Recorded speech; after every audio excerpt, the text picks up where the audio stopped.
Benjamin Dixon Show is only possible with listener support. Go to www.thebenjamindixonshow.com to register for our blog and join the Progressive Army. Welcome, everyone. Welcome, everyone, to the Benjamin Dixon Show. I am, of course, your host, Benjamin Dixon. Today is Friday, September 6, 2019. I am broadcasting live for the first time in quite some time. It's rather impromptu, to be honest with you. It's impromptu because I've found out that over the last, dude, this is actually really horrible. For the last 2 years or 3 years that I've been doing podcast exclusively and been uploading the podcast, my 23,000 followers on Spreaker, the platform that you're listening to me on, the primary platform, they never get notifications. They only get notifications if your show goes live. And I had talked to the team at Spreaker, and I'm like, you've got to be kidding me. You mean for the last 2.5 years that I've been uploading podcasts, that not a single one of my 23,000 followers on Spreaker have gotten a notification that there's a new podcast? And they said no. So that means I had to go live to let all of you know that we have been broadcasting. We've been uploading podcasts, and the show has been kind of dope. So enough of that. That's really the reason for this podcast today. Also, I decided, well, since I'm going to go live for a few minutes, I might as well get the phone lines back up and running. So if you want to call in, no rush, no pressure. Nobody even knows that this is happening. This is like, I didn't even tell anyone on Twitter. But 678-321-9930. 678-321-9930. It's going to take me a while to learn that phone number by heart. Think Progress, the liberal media website that's affiliated with Center for American Progress. It's being reported today that outlet is shutting down. Now, what's actually happening is that it's being folded back into the think tank Center for American Progress. But that does mean that the platform is going to change significantly. What it's going to look like after it has been placed back into or absorbed back into the Center for American Progress, we will see exactly what that looks like. But they had to fold it back into Center for American Progress because of a lack of funding. And it absolutely blows me away. It blows me away that a major platform like that had the backing of one of the largest liberal think tanks. I know they call themselves Center for American Progress, but they're not really progressive. I'm not here to argue that today. But they had funding, and they could not afford to keep Think Progress afloat. We are at a significant disadvantage on the left. Conservatives invest money, a lot of money, into media because, as I've said over the last few years, there's something that conservatives understand. The way they win is by winning the culture wars. Everyone talks about everybody on the left. Only people talking about not fighting the culture wars are people on the left. Everyone, you have liberals and some progressives who think that we shouldn't take up the issues of like identity politics and LGBTQ rights in terms of fighting it as a culture war. They all agree that you should have your rights and we should expand rights. But in terms of fighting it on the ground, fighting it in media, in popular media, in the news media, the only people who thinks that that's not a good idea are people on the left. Because while conservatives have complained, they complain about social issues. They complain about the culture war. They swear that the culture war is being waged against America, but that's their shtick. Their shtick is to use this feigned antipathy towards the culture war to actually actively engage in the culture war. That's the gag. You think that the way to win over conservatives is to avoid the culture war, when in fact, the reason you think that is because they have been so effective in the culture war. And what does this have to do with Think Progress? Well, the place you wage the culture war is and always has been in media. And conservative billionaires know that if they invest enough money Why do you think it is when you go onto YouTube and you can watch a Young Turks video, you can watch a video about X-Men, Star Trek, and you're going to get a recommendation for some alt-right or alt-light platform? There's a study that came out, and I'm trying to get an interview with one of the professors involved in the study that showed the progression from people on YouTube watching right-wing media to watching alt-right media to alt-light media, and then going to alt-right media, full-blown alt-right fascist media. That's because millions of dollars have been poured. I can't stress this enough, probably in the billions, just in new media, just in social media, just on YouTube, just on podcasts. Ben Shapiro didn't just appear out of nowhere. Ben Shapiro didn't pull himself up by his bootstraps and then appear all of a sudden on the national stage. Ben Shapiro had the backing of 2 billionaires who invested in his media company. And then Ben and Shapiro turn around and spend hundreds of thousands of dollars a year in Facebook advertising. He created his own star with the help of billionaires. That's because billionaire conservatives understand that the way they maintain their grip on power, the way they maintain their grip on society, is by never stopping the culture wars. And we simply do not have anyone on the left investing in media that way. Everyone on the left is hustling for members. Everyone on the left is hustling for patrons. We literally have taken this small donor paradigm and quite frankly, I mean, don't cancel your patronage to me, patrons, but quite frankly, we probably have tapped out the source. The people can only give so much. And we're coming around the election cycle, so the people are giving to Bernie Sanders and Elizabeth Warren, the number 1 and number 2 small donor recipients. I mean, and we're talking about working class people. We're talking about middle class people, people who probably are holding on to as many dimes as they can. So we're stretching the masses. And so the question is, where are all of the left-leaning, not just left-leaning, I mean, here's the structural disadvantage. I don't want to say this because in my mind, I hope that there's a billionaire out there who's a serious progressive. But if you think about our progressive ideology, why would a billionaire invest in progressive media when all we're going to talk about is taxing them into millionaire status? That's the inherent structural disadvantage that the left has and that we have always had. And that's why we're in like the fight. We're still engaged in a fight for our lifetimes, even though the vast majority of America is progressive.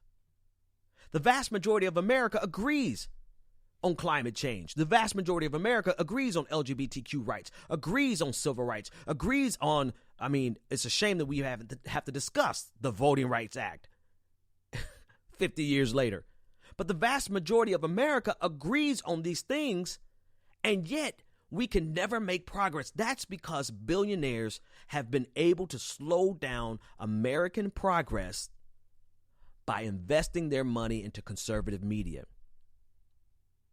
Dave Rubin just shifted over from working as a subsidiary of the Koch brothers, and now he's with Blaze.com, with Glenn Beck's outlet.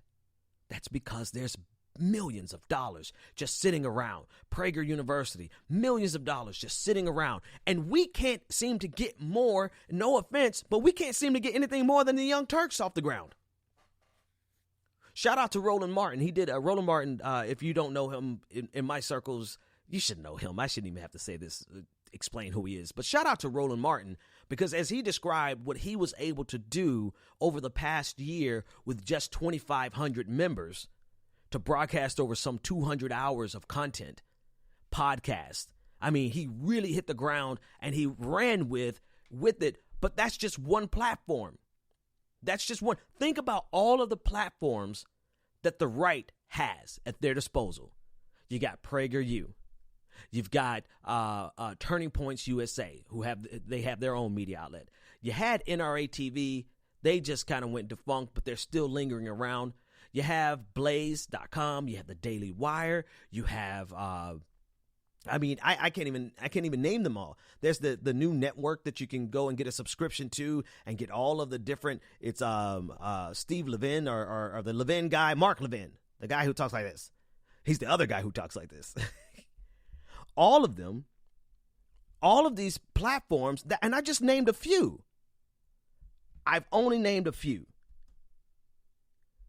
And yet and still, more platforms, more conservative platforms are popping up all the time. That's because they have the money. They have the resources. And we have to beg and scratch and claw just to be able to keep our projects together. And then come to find out one of the platforms, one of the largest liberal outlets, had to shut down or be folded back into Center for American Progress.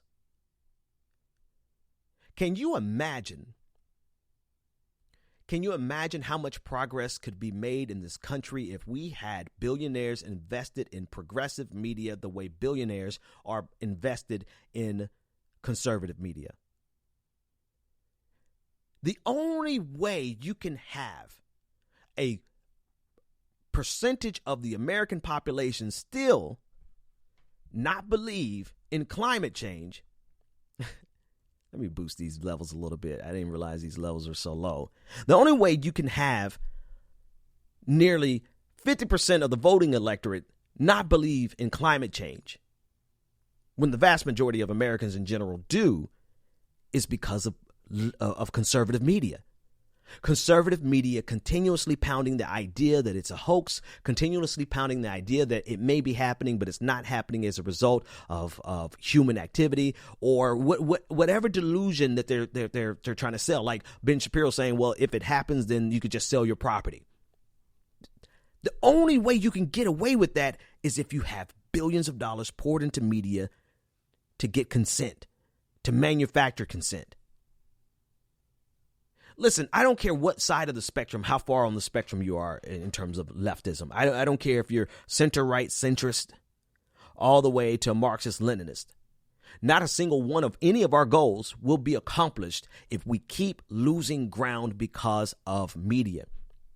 And I'm not going to make this, I'm sorry, I'm about to choke, because generally something like this I would turn into a plea for you to go and become a patron. I'm not going to do that, because while we need you to become a patron, this is so much bigger than the dollars that we're able to collect from individuals. I mean, unless you have like a really huge platform and you can get, like tens of thousands of subscribers. That's something different. But the majority of us can't do that. Matter of fact, none of us can do that. Maybe two platforms can do that on the left. But the rest of us, we can't. There's not enough critical mass for us all to be able to build what needs to be built simply off of small donors and patrons. This doesn't mean that we relinquish what we're doing, we stop what we're doing, or we no longer ask for patrons. It doesn't mean any of that. It means if we are going to seriously compete, if we are going to have a chance of competing at all with conservative media, we're going to need serious funding. We're going to need independence and serious funding. MSNBC, listen, even if you consider MSNBC to be liberal or progressive, depending on who you ask, the point is they're not sufficient enough to do what needs to be done. And they're certainly not progressive enough to represent the full spectrum, to be a counterbalance to the rabid right-wing fascism that comes from Fox News and every other outlet. I mean, even if you like MSNBC, it's insufficient. It's not enough. And so we have a structural disadvantage, and we either have to figure out how to overcome this disadvantage or just keep fighting. I mean, that's all we can do is just keep fighting. All right, we're going to breathe for a second. And while I'm not going to ask for you to become a patron, but my announcer will. We'll be back in just a second here. Go to www.patreon.com/The BPD Show and support The Benjamin Dixon Show.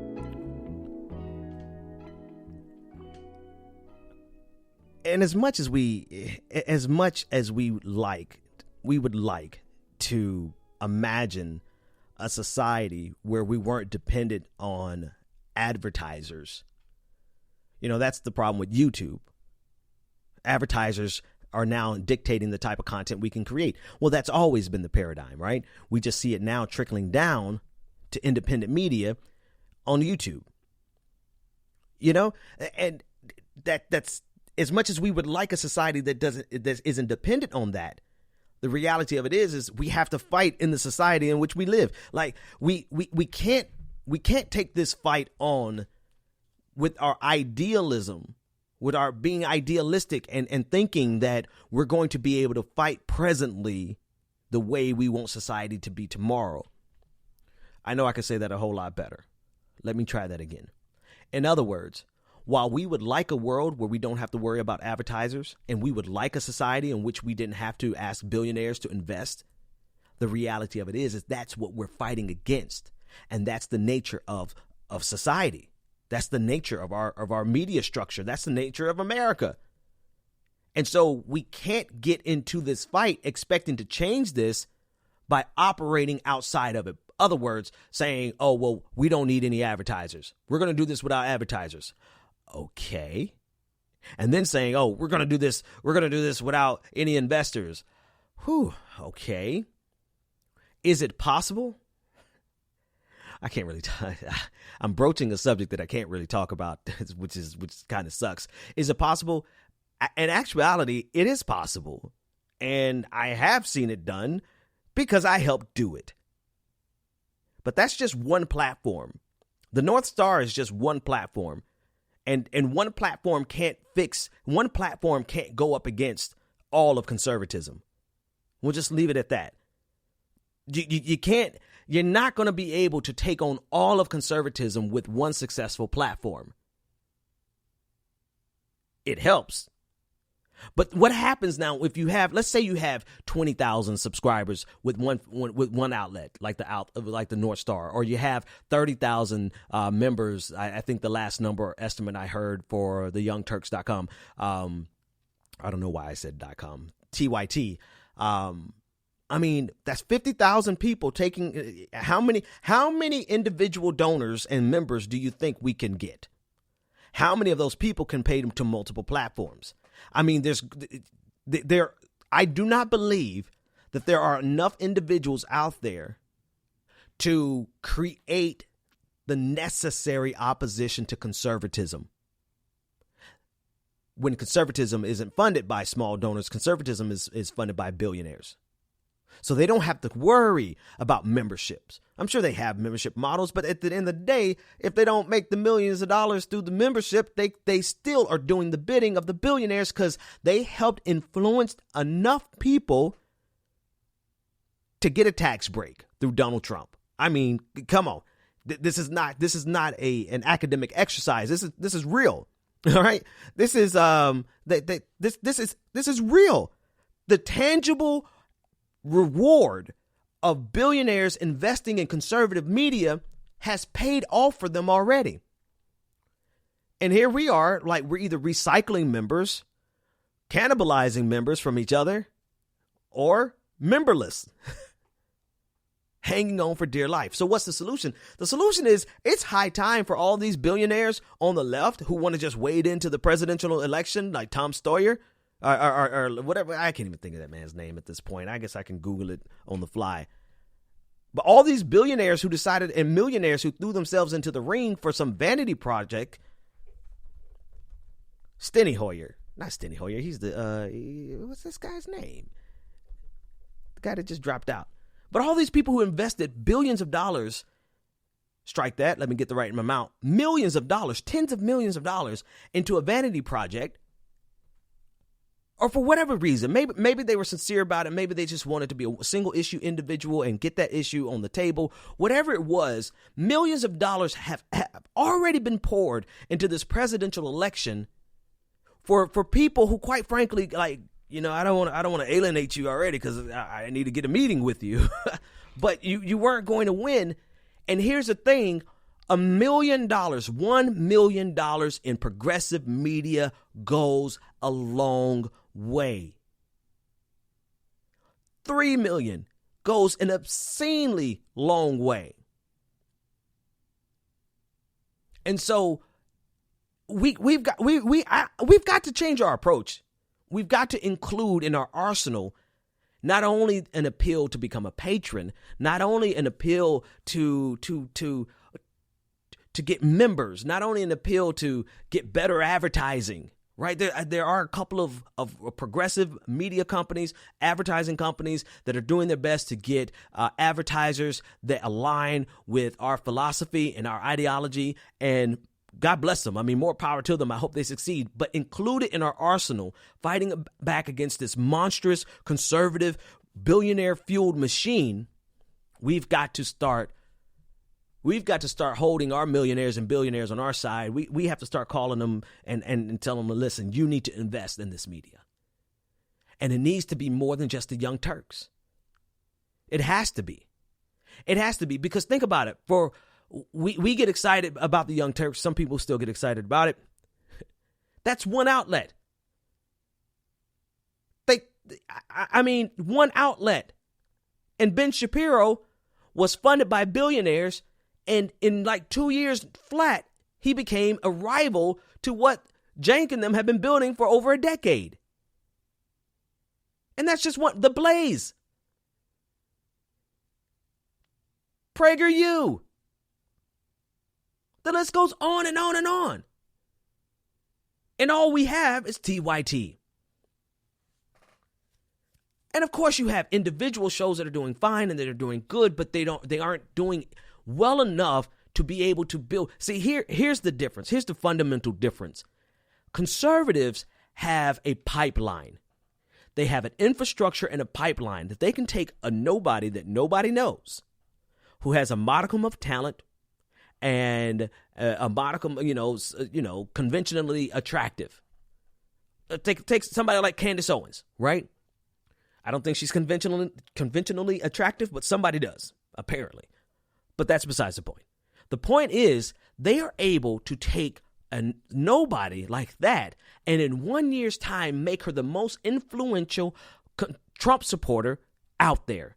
Not just black Trump supporter. She's the most influential Trump supporter, period. That's because they have the think tanks that can pay to bring her out and have her speak. They have a college network that can bring her out and speak, put money in her pocket. And now she can get her split ends fixed, even though she never does. Man, I'm so petty. Did you see her wedding pictures? I'm like, babe, you didn't take time to get those split ends fixed for your wedding? Anyway, I digress. The point is, the right has an infrastructure and the ability to just pull anybody out of the crowd and elevate them to being an influencer, to target and influence a specific demographic for the purposes of progressing conservatism.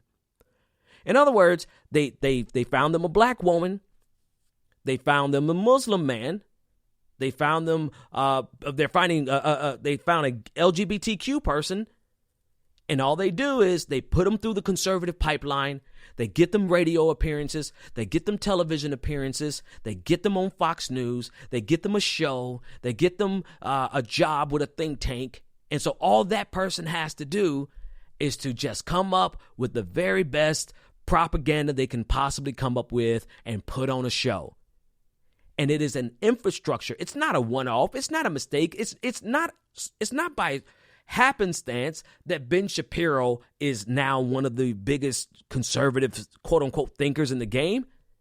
It's because he went through the pipeline, through Breitbart, through Fox News, through the think tanks, and then to some billionaires to fund his own organization. Candace Owens did the same thing. She's just not, I don't think they're going to invest any billions of dollars in her for many reasons, not only because she's black, but also because I don't think she has the wherewithal to run a business, but that's besides the point. The point is they've elevated her to a status where she is a significant influencer that she can challenge, that she can directly challenge congresswomen and congressmen. That didn't just happen by mistake or coincidence. That is the literal infrastructure of conservative media. They can take anybody out of the audience and send them through the pipeline.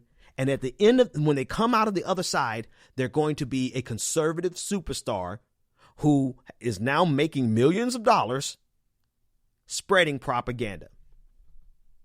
Now, who do we have on the left? Who do we have? What infrastructure do we have? Number one. But then number two, who do we have that has been pushed through that pipeline and now is a leading influencer on the left? All of us are just begging for patrons. www.patreon.com/the BPD show. Matter of fact, this is as good a place as any. Do I have some soft music I can put in the background while I talk to you guys about all of the wonderful patrons? Let's take a pause, because this week has been very significant in our patronage. Let's see if I can do this, and if this is too loud. No, that's too loud. Oh, that's too loud too. Okay, we'll do it without the music. I want to thank all of our latest patrons. Don White. Sorry, didn't mean to say your last name, and this is live. Anna F. Christopher M. We also have, hang on, my screen cleared. You gotta love live shows. Christopher M. Shout out to the Needle Drop from YouTube. Thanks for becoming a patron. Patrick S. Emil S. Sky, thank you for becoming a patron. Peter, thank you for becoming a patron. Leon, thank you for becoming a patron. Tim, thank you all for becoming a patron. I don't want to belittle how significant you are to sustaining us. But here's the difference, right? With patrons, we're generally being sustained. Literally, like by every literal definition of that word. We generally have an audience that's big enough to keep us going, but not big enough for us to grow something so that we can be a legitimate rival, a viable contender against conservative media. We don't have the think tanks that have that kind of inclination. Here are the think tanks on the left. The think tanks on the left, and when I mention think tanks, I mention them because they have the ability to bring in people to speak. They have the ability to fund research and fund an individual to do whatever they can do. Maybe a college can't afford to bring out, I don't know, let's make up a name, Joey Sandoval, right? Joey's this hot new liberal speaker, and it costs a little money to get him there to the university. The university can't really afford it, but there's a think tank that can subsidize it. That's literally what the right has been doing for years. We don't have that on the left. The Heritage Foundation has been doing this for years. The closest thing we have to rival the Heritage Foundation is the Center for American Progress. And unfortunately, just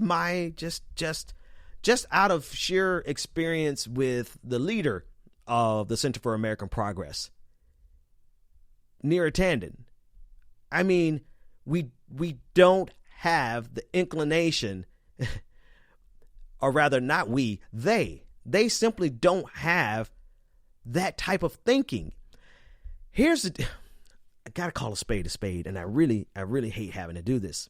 See, there is an elitist problem on the left that while there are elites on the right understands that the best way to cover up their elitism is to get some working Joe blokes, make some stars out of some working class blokes, right? They understand that. They don't understand that on the left. On the left, they are still looking for the pristine, Harvard educated, perfectly groomed individual to matriculate through their system. And that's the individual that's going to get the job.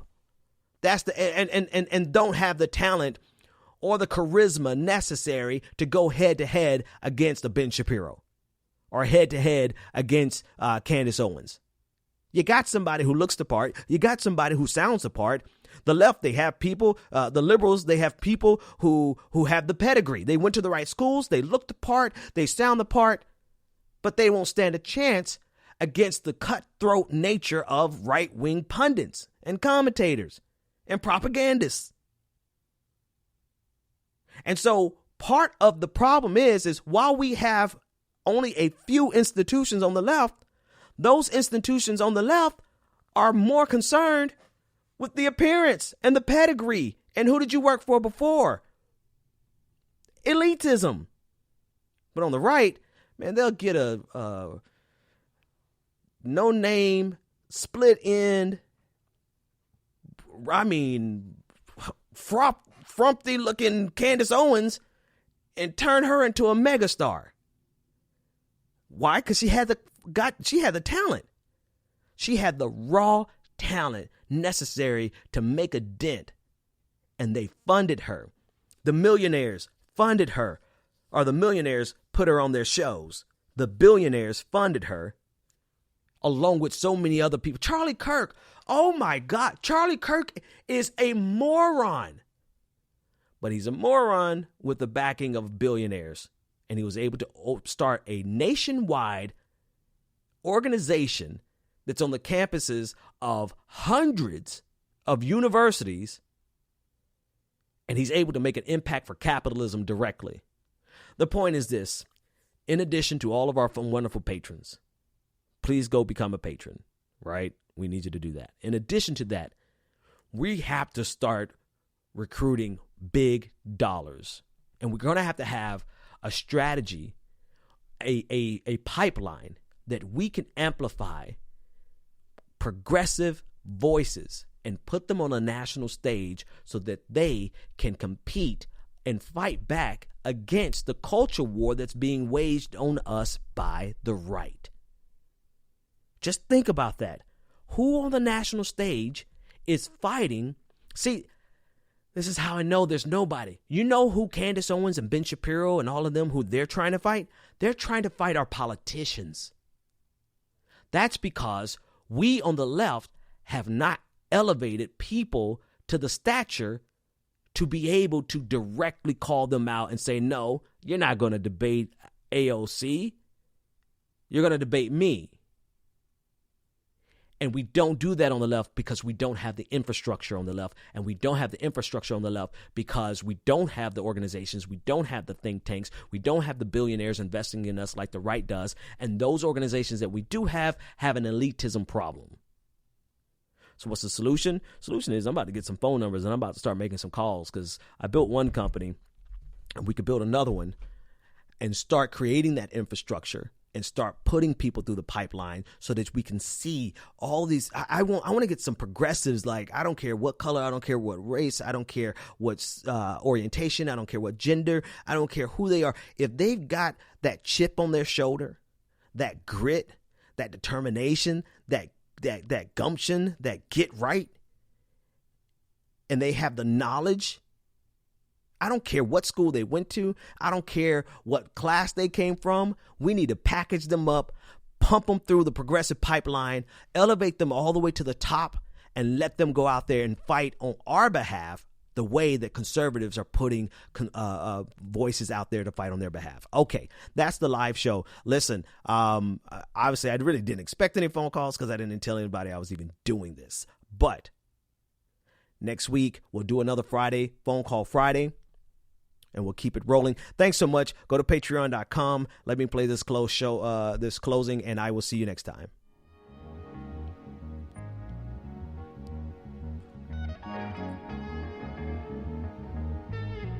The Benjamin Dixon Show is only possible with listener support. Go to www.patreon.com/The BPD Show and support The Benjamin Dixon Show. If you like this episode, be sure to share, like, and subscribe.